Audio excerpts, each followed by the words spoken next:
বাংলাদেশের প্লেয়াররা যেন তাদের দেশবাসীকে শুধু হতাশই করে যাচ্ছে, এবং শুধু হতাশই না, প্রথমে নিউ ইয়র্কের সাথে দুটো ম্যাচ এবং তারপরে কিন্তু ভারতের সঙ্গে দুটো ম্যাচ কিন্তু একবারে আউট হয়ে সবাই কিন্তু ফিরে গেছে এবং রান কিন্তু করতেও পারছে না ঠিক করে। ব্যাটিং, বোলিং এবং পারফরমেন্সের দিক থেকে কিন্তু বাংলাদেশ প্লেয়াররা খুবই হতাশ, এবং বাংলাদেশের প্লেয়াররা যেরকম হতাশ তার থেকেও বেশি হতাশ কিন্তু তাদের দেশবাসীরা।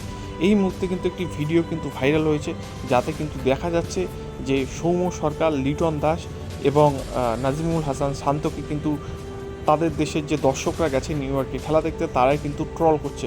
তার কারণ প্রত্যেক ম্যাচে কিন্তু হতাশাজনক পারফরমেন্স, এবং এর জন্য কিন্তু যে দেশবাসীরা খুবই একটি হতাশা পরিস্থিতি সৃষ্টি হয়েছে, এবং ভারতের কাছেও কিন্তু হেরে গেছে তারা, এবং নিউ ইয়র্কের কাছে কিন্তু যারা নতুন টিম তাদের কাছেও হেরেছে। তো কি বললেন বাংলাদেশের দর্শকরা, আপনারা কিন্তু একটু শুনে নিন। আর কত ডাক মারবা সৌম্য ভাই, আর কত ডাক মারবেন সৌম্য ভাই?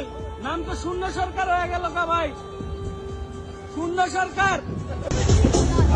লিটন দাস, হবে না ভাইয়া, আমার ইউ পারফর্ম, হোয়াট হ্যাপেনিং?